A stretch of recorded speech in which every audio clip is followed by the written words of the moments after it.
بہت پرتکلف انداز میں وہ اس کے ساتھ تھوڑی بہت بات چیت کرنے لگی تھی، مگر اس کے چہرے پر بیزاری اور جھنجھلاہٹ صاف نظر آیا کرتی تھی۔ اس روز وہ آفس سے واپس آئی تو سمن کو کچن میں دل و جان سے مصروف دیکھ کر چونک گئی۔ کچن میں نظر آتا پھیلاوا اور سمن کی مصروفیت یہ ظاہر کر رہی تھی کہ شاید گھر میں آج کوئی دعوت ہے، بہت شاندار دعوتی اہتمام ہو رہا ہے۔ وہ کپڑے بدل کر پھپھو کے پاس ہی آ کر لاؤنج میں بیٹھ گئی۔ بس یہ ان بچوں کے شوق ہیں، آج کالج بھی نہیں گئی سمن، صبح سے کچن میں لگی ہے۔ میرے اور ردا کے کچن میں داخلے پر پابندی لگا رکھی ہے، پتہ نہیں شمیم کو ساتھ لگائے کیا پکا رہی ہے، انہوں نے لاپرواہی سے جواب دیا۔ آپ نے اب تک کپڑے بھی نہیں بدلے؟ سمن کچن سے نکل کر لاؤنج میں آئی۔ ارے ہٹاؤ بھی، اب اس عمر میں یہ چوچلے اچھے لگتے ہیں؟ سالگرہ بچوں کی منائی جاتی ہے یا بڈھوں کی؟ ٹھیک ہے یہی کپڑے۔ انہوں نے بیٹی کی فرمائش کو کوئی اہمیت نہیں دی۔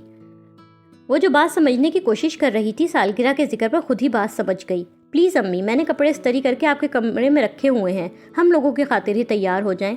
ابھی ان دونوں کے درمیان یہ بحث ہی ہو رہی تھی کہ لاؤنج کا دروازہ کھول کر داؤد اندر آیا، بہت سے شاپنگ بیگز ہاتھوں میں پکڑے، خوب لدا بندہ۔ سنبھالو انہیں، اس نے سمن کو سارے تھیلے پکڑائے تھے۔ وہ کھڑے کھڑے ہی تمام تھیلے چیک کرنے لگی۔ شکر ہے آپ کیک لے آئے داؤد بھائی، میں یہی سوچ رہی تھی کہ آج تو میں نے کیک بیک بھی نہیں کیا تھا، اگر آپ کیک لانا بھول جائیں گے تو مزہ آ جائے گا۔ سمن نے گویا اطمینان کا سانس لیا تھا۔ کیک لانا تو میں بھول ہی نہیں سکتا تھا، بڑی یاد سے صبح ہی آرڈر کرتا ہوا گیا تھا۔ پچھلی بار جو تم نے شاندار قسم کا کیک بنایا تھا، اسے کاٹنے کے لیے سب آری ڈھونڈ رہے تھے، اس کے بعد تو میں کسی بھی قسم کا رسک نہیں لے سکتا تھا۔ وہ سمن کو چڑھاتا ہوا پھپھو کے برابر ہی صوفے پر بیٹھ گیا تھا۔ موبائل ایک طرف ڈالتے ہوئے اس نے ٹائی کی نوٹ ڈھیلی کی تھی۔ یہ سب بعد میں دیکھ لینا، پہلے مجھے ایک گلاس ٹھنڈا پانی پلاؤ، آفس سے تھکا آ رہا، بازاروں میں خور ہوتا ہوا آ رہا ہوں۔ اس نے سامان کا جائزہ لیتی سمن کو ٹوکا تو وہ سب چیزیں ہاتھوں میں اٹھائے واپس کچن میں چلی گئی اور بہت خاموشی سے داؤد کو پانی لا کر دیا۔ اسی دوران سیڑھیاں اترتی بھابھی بھی اسے نظر آ گئیں۔ بہت خوبصورت بلیک کلر کی ساڑی پہنے وہ خوب سجی سوری پیاری لگ رہی تھی۔ کیا مزیدار اور دلچسپ اتفاق ہے کہ ہم لوگوں کی ویڈنگ اینیورسری ایک ہی دن ہوتی ہے۔ سویٹ بھابھی جان، یہ اتنا زیادہ اتفاقیہ واقعہ بھی نہیں ہے۔ آپ لوگوں کی شادی کی وہی ڈیٹ رکھنے میں جو امی پاپا کی بھی شادی کی تاریخ تھی، میرے خیال سے پاپا کی اس سوچ کا زیادہ دخل تھا کہ میرے بیٹے کی شادی شدہ زندگی بھی اتنی ہی اچھی اور کامیاب گزرے جتنی میری گزری۔ داؤد نے بھابھی کی بات کا جواب بڑے شرارتی سے انداز میں دیا۔ آپس میں بات چیت کرتے وہ لوگ عاصم بھائی کا انتظار کر رہے تھے، جس کے آفس سے آنے کے بعد سالگرہ منائی جانی تھی۔ اسے سمن پر شدید قسم کا غصہ آ رہا تھا۔ لاکھ وہ اسے ناپسند کرتی ہے، مگر اس سے کم از کم یہ بات تو دانیہ کو بتانی چاہیے تھی کہ آج پھپھو، انکل، عاصم بھائی اور بھابھی کی شادی کی سالگرہ ہے۔ وہ ان کے گھر کی فرد نہیں، مگر فی الحال تو وہ اسی گھر میں رہ رہی ہے۔ اسے بے تحاشا انسلٹ کا احساس ہوا تھا۔ اسے ایسا لگ رہا تھا وہ سب سے الگ ہے، وہ بالکل پرائی اور غیر۔ اس کا دل چاہا وہ اٹھ کر ابھی کمرے میں چلی جائے۔ اپنی یہاں موجودگی سے بہت بے معنی اور فضول لگ رہی تھی۔ ہر سال یہ لوگ اس طرح امی پاپا اور عاصم اور میری surprise birth day party arrange کرتے ہیں۔ ایک ایسا سرپرائز ہوتا ہے جو اتنا زیادہ سرپرائز بھی نہیں ہوتا۔ پتہ ہوتا ہے ہمیں کہ کچھ نہ کچھ خفیہ تیاریاں ہو رہی ہیں، کھانے کے لیے مینو سوچا جا رہا ہے، چھپ چھپ کر تحفے خریدے جا رہے ہیں اور پیک کیے جا رہے ہیں۔ بھابھی مسکراتے ہوئے اس کے برابر میں بیٹھ گئیں۔ اس کا ان کی بات کے جواب میں کچھ بھی بولنے کا دل نہیں چاہ رہا تھا۔ وہ رسمی سے انداز میں مسکرائی تک نہیں۔ بھابھی نے اس کی خاموشی کو کچھ چونک کر بغور اس کو دیکھا۔ انہیں ایک دم احساس ہوا کہ وہ بہت زیادہ چپ بیٹھی ہے۔ تمہیں کیا سمن نے نہیں بتایا تھا؟ سامنے بیٹھی پھپھو جو اس سالگرہ کے سارے اہتمام کو ایک بچکانہ بات سے زیادہ اہمیت نہیں دے رہی تھی، وہ بھی بے ساختہ بھتیجی کی طرف متوجہ ہوئیں۔ سمن پر بہت زیادہ غصہ آنے کے باوجود اس وقت اپنی وجہ سے وہاں کا ماحول خراب نہیں کرنا چاہتی تھی۔ پھپھو اور باقی تمام افراد اس بات پر یقیناً سمن کو بہت کچھ کہتے۔ خوشی کی تقریب میں اس کی وجہ سے ٹینشن اور بزبزگی پیدا ہو، اسے گوارا نہیں تھا۔ اس نے بہت خوش لاؤنج میں آتی اور بالکل سامنے والے صوفے پر بیٹھی سمن کے چہرے پر ایک نگاہ ڈالی اور پھر جواباً بولی، اس وقت بیٹھی میں اسی بات کا تو افسوس کر رہی ہوں، پتہ نہیں میری یادداشت اتنی خراب کیوں ہو گئی ہے۔ میرا خیال ہے اب مجھے نہار منہ بادام کھانا شروع کر دینے چاہیے۔ ابھی گھر واپس آ کر سارا اہتمام دیکھ کر مجھے یاد آیا کہ آج کیا دن ہے۔ حالانکہ پچھلے ہفتے سمن نے مجھے بتایا تھا کہ 16 کو آپ لوگوں کی شادی کی سالگرہ ہے اور شرمندہ ہو رہی ہوں کہ آفس سے جلدی آ جاتی تو سمن کی کچھ ہیلپ ہی کرا دیتی، بیچاری اکیلی کاموں میں لگی ہوئی ہے۔ سمن کا چہرہ جو اس کے جواب سے پہلے بالکل فق ہو گیا تھا ایک دم نارمل ہو گیا۔ اس نے اتنے مضبوط لہجے میں جھوٹ بولا کہ اس پر جھوٹے ہونے کا گمان ہی نہیں کیا جا سکتا تھا۔ ہاتھ ملتی وہ اسی انداز میں اپنی یادداشت کو برا بھلا کہہ رہی تھی، چھوڑو بھی، یہ کون سی ایسی خاص تقریب ہے جس کو یاد نہ رکھنے پر افسوس ہو۔ میں تو ان لوگوں سے کہتی بھی ہوں کہ بس عاصم اور ردا کی شادی کی سالگرہ منانی کافی ہے، یہ لوگ بلا وجہ ہم بڑھیا بڈھے کو بھی گھسیٹ لیتے ہیں۔ پھپھو سے ایک بھتیجی کا افسوس زیادہ دیر تک برداشت نہیں ہوا۔ سمن نے اس سے نظریں چرائے بالکل خاموش بیٹھی تھی۔ داؤد جو بڑی دیر سے لاپرواہی سے بیٹھا شارم سے باتیں کر رہا تھا، اپنی گفتگو چھوڑ کر اس نے بہت غور سے اسے اور پھر سمن کی طرف دیکھا۔ اس کی ایک نظر کے بعد کسی بھی طرح کا رد عمل ظاہر کیے بغیر وہ دوبارہ شارم کے ساتھ کھیلنے لگا، اسے گدگدا کر ہنساتا۔ وہ بھتیجے کے ساتھ مگن تھا، جبکہ بھابھی پھپھو کے اس دن کی مخالفت میں دیے جانے والے کمنٹس سے اختلاف کر رہی تھی۔ آخر حرج کیا ہے امی اس بات میں؟ ان چھوٹی چھوٹی خوشیوں میں تو زندگی کا حسن ہے۔ بڑی خوشیاں تو زندگی میں بہت کم اور بہت دنوں میں آتی ہیں۔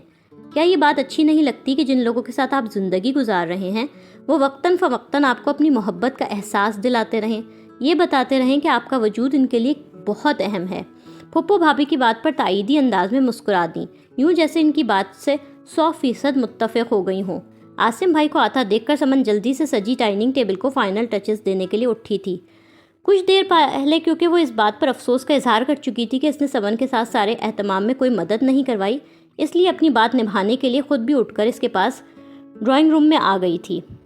سمن بہت شرمندہ سی نظر آ رہی تھی، وہ بغیر جتائے اس کی مدد کروانے لگی تھی۔ سب کے ساتھ مل کر اس گھریلو سی تقریب میں شرکت کرتی وہ خود کو اس ماحول کا حصہ ثابت کرنے کی پوری کوشش کر رہی تھی، ورنہ در حقیقت اس کا دل یہاں سے بھاگ جانے کو چاہ رہا تھا۔ آئی ایم سوری دانیہ، مجھے آپ کو یہ بات بتا دینی چاہیے تھی۔ وہ سونے کے لیے لیٹ ہی رہی تھی جب سمن اس کے کمرے میں آئی۔ وہ آج کی بات پر سمن سے بہت زیادہ ناراض تھی، اسے اس لڑکی پر بے انتہا غصہ آ رہا تھا، لیکن اس وقت جس طرح وہ شرمندگی سے سر جھکائے کھڑی تھی، اسے دیکھ کر اسے بے ساختہ اس بات کا احساس ہوا کہ بظاہر بدتمیز اور بد اخلاق نظر آنے والی یہ لڑکی اصل میں ایسی نہیں، اس کے چہرے پر معصومیت تھی، اپنے رویے پر شرمندگی تھی۔ اس نے بڑے پن کا اعتراف کیا۔ آپ نے میری بدتمیزی کو اتنے بڑے پن سے نبھایا، سب کے سامنے جھوٹ بول کر میری بد اخلاقی پر پردہ ڈالا۔ اگر امی پاپا کو اصل بات پتہ چل جاتی تو وہ مجھ سے بہت ناراض ہوتے، سب کا موڈ خراب ہوتا اور تقریب کا سارا مزہ ہی ختم ہو جاتا۔ وہ بیڈ پر اس کے پاس ہی آ کر بیٹھ گئی، سر جھکائے وہ اس سے نظریں نہیں ملا رہی تھی۔ چلو کوئی بات نہیں، میں نے تمہیں معاف کیا، تم بھی کیا یاد کرو گی، لیکن اب میں اتنی اچھی بھی نہیں ہوں، تھوڑی پینلٹی تو تمہیں دینی ہی پڑے گی۔ اکیلے شاپنگ کرنے کا مجھے کوئی تجربہ نہیں ہے، اب کل تم میرے ساتھ بازار چلو گی تاکہ میں پھپھو، انکل، عاصم بھائی اور بھابھی کے لیے گفٹس خرید سکوں۔ کل میرا ہاف ڈے ہے، تم لنچ کے بعد تیار رہنا، کھانا کھاتے ہی ہم لوگ بازار جائیں گے۔ سمن نے بڑی بہنوں والے اس انداز پر بہت تعجب سے اس کی طرف دیکھا۔ ٹھیک ہے نا؟ اس کی طرف دیکھتے اس نے تصدیق چاہی تو سمن نے گردن ہلا دی۔ آپ بہت اچھی ہیں دانیہ، میں آپ کو بالکل غلط سمجھتی تھی۔ ہم اکثر لوگوں کو غلط ہی سمجھتے ہیں، دراصل لوگوں کو سمجھنا ہے ہی بہت مشکل، اتنا مشکل کہ میرا خیال ہے اس سبجیکٹ میں بھی یونیورسٹی میں کوئی ڈگری پروگرام شروع ہو جانا چاہیے۔ وہ بے تکلفی سے کہتے ہوئے مسکرائی۔ سمن بھی اتنی دیر میں پہلی مرتبہ مسکرائی۔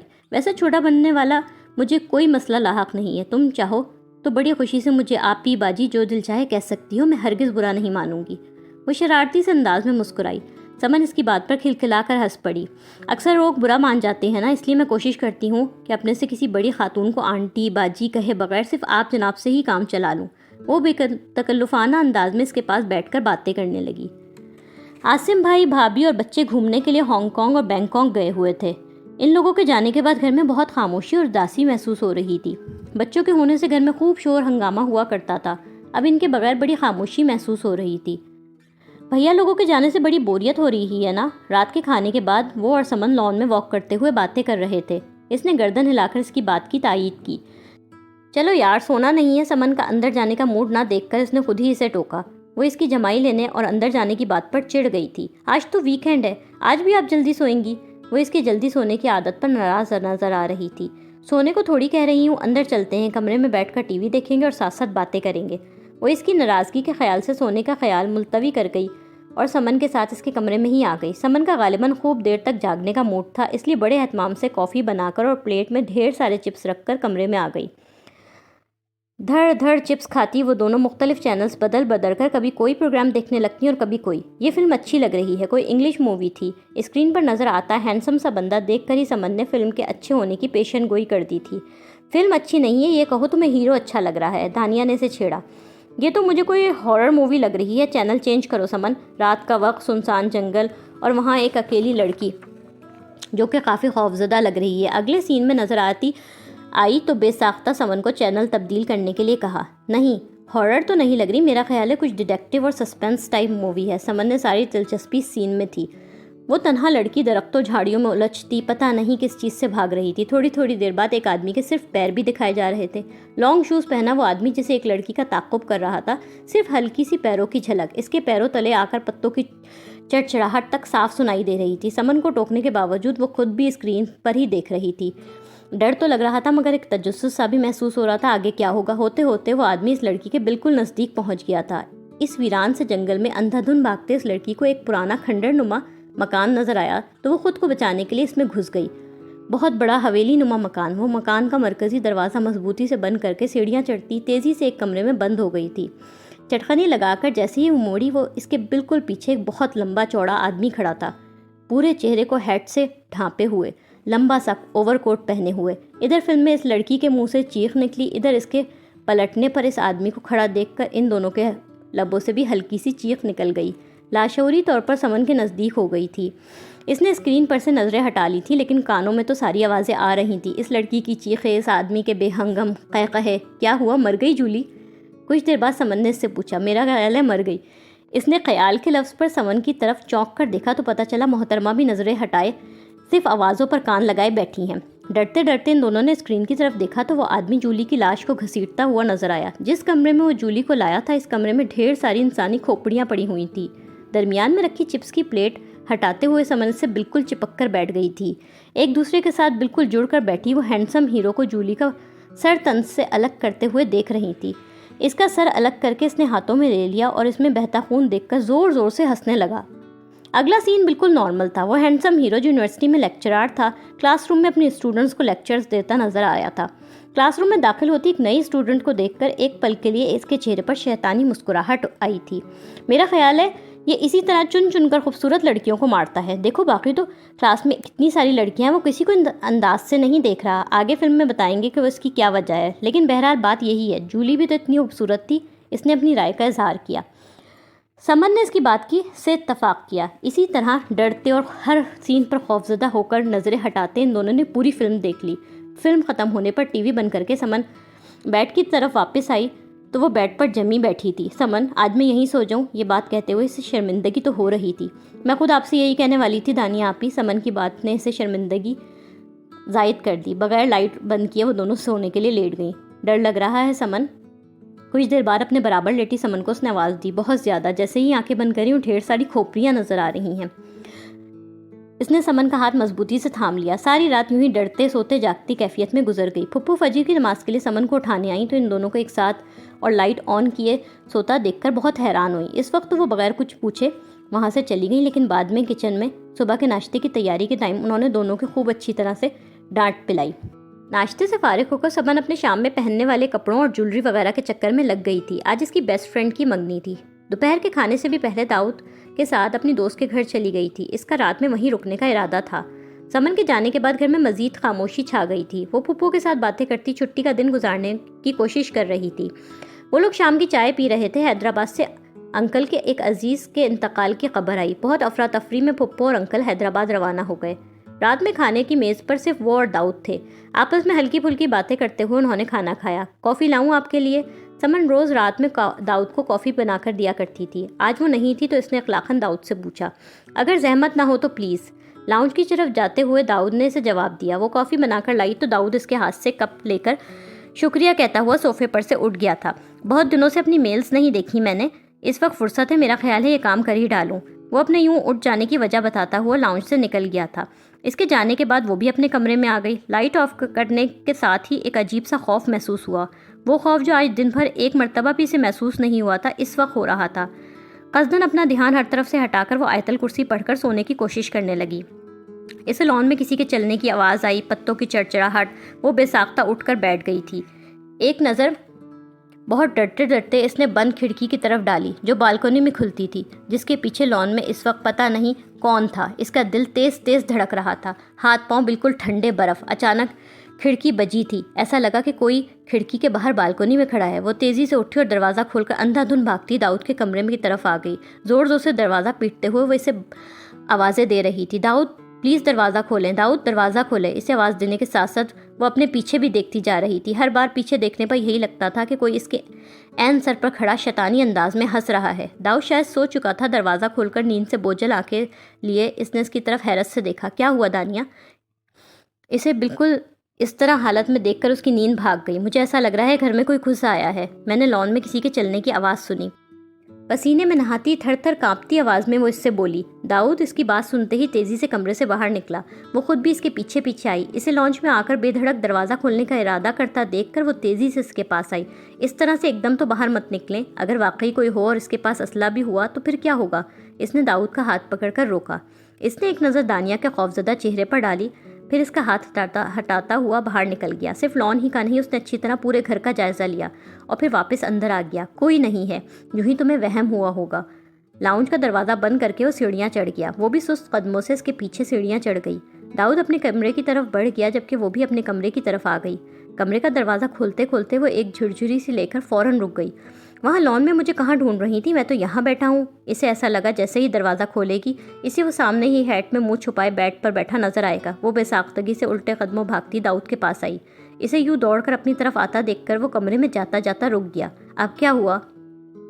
اس بار اس نے جھنجھلاہٹ سے بولا. مجھے بہت ڈر لگ رہا ہے. وہ بغیر شرمندہ ہوئے اسے اطلاع دے رہی تھی. کس چیز سے ڈر لگ رہا ہے؟ دیکھ تو لیا میں نے سب طرف. کوئی نہیں ہے. جاؤ آرام سے سو جاؤ. شاباش. اس نے بہت مشکلوں سے اپنے آپ کو بدلحاظ ہونے سے روکا تھا. نہیں، میں اپنے کمرے میں نہیں جاؤں گی. وہ اس سے پہلے اس کے کمرے میں گھس گئی. مجھے پلیز یہاں پر بیٹھا رہنے دیں. وہ اس کے چہرے پر نظر آتی ناگواری کو دیکھتے ہوئے التجائیہ لب و لہجہ اختیار کر گئی تھی. آخر تمہیں ڈر کس چیز سے لگ رہا ہے؟ اس کی آنکھوں میں آتے آنسو دیکھ کر اس نے اپنے لہجے کی سختی کو کم کیا. مجھے پتا ہے کہیں پر بھی کوئی نہیں ہے. یہ سب میرا وہم ہے، لیکن مجھے پھر بھی بہت ڈر لگ رہا ہے.